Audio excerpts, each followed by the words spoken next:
এখন কিন্তু মাঠে চাষবাস শুরু হয়ে গেছে, আর চাষবাস শুরু হয়ে গেলে আমার দুটো কাজ থাকে। একটা হচ্ছে বাবার জন্য খাবার নিয়ে যাওয়া, এবং সেকেন্ড কাজ হচ্ছে কিন্তু পাম্প থেকে তেল নিয়ে আসা। আর সবচেয়ে কষ্টে যদি কিছু হয়ে থাকে সেটা হচ্ছে কিন্তু পাম্প থেকে তেল নিয়ে আসা। কেন গাইস, বাড়ি থেকে পাম্পটা অনেকটাই দূরে, প্রায় 3-4 কিলোমিটার দূরে হবে।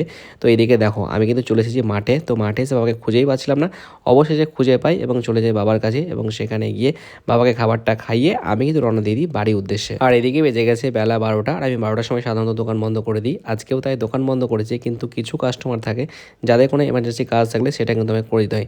যেমন আমার হাতে রয়েছে একটা প্রিন্ট আউট, তো এটা একটা কাস্টমার এসে কিন্তু এক্ষুনি নিয়ে যাবে। আর তোমাদের আমি কালকেই বলছিলাম যে দোকানের মালপত্র শেষ হয়ে গেছে, সেটা কিন্তু নিতে যেতে হবে। ওই কারণে আমি কিন্তু বেরিয়ে পড়েছি লোকপুর মোড়, এবং সেখান থেকে দোকান কিছু মালপত্র নিয়ে আমি কিন্তু চলে আসি একদম বাড়ির উদ্দেশ্যে। আর এদিকে বাড়ি ফেরার সময় আমি কিন্তু চলে যাই আরও একটা দোকানে, কারণ সেখানে কিন্তু সমস্ত মাল পাওয়া যায়নি। সেই কারণে অন্য দোকান থেকে মাল নিয়ে আমি কিন্তু চলে আসি বাড়ি। আর বাড়ি ফিরে মালপত্র যা ছিল সমস্ত মাল কিন্তু দোকানে সাজিয়ে নিয়েছি। এবং তারপর দেখো দোকানে ছিল কিছু অনলাইনে কাজ এবং জেরক্স, ছবি, হ্যান ত্যান অনেক কিছুই।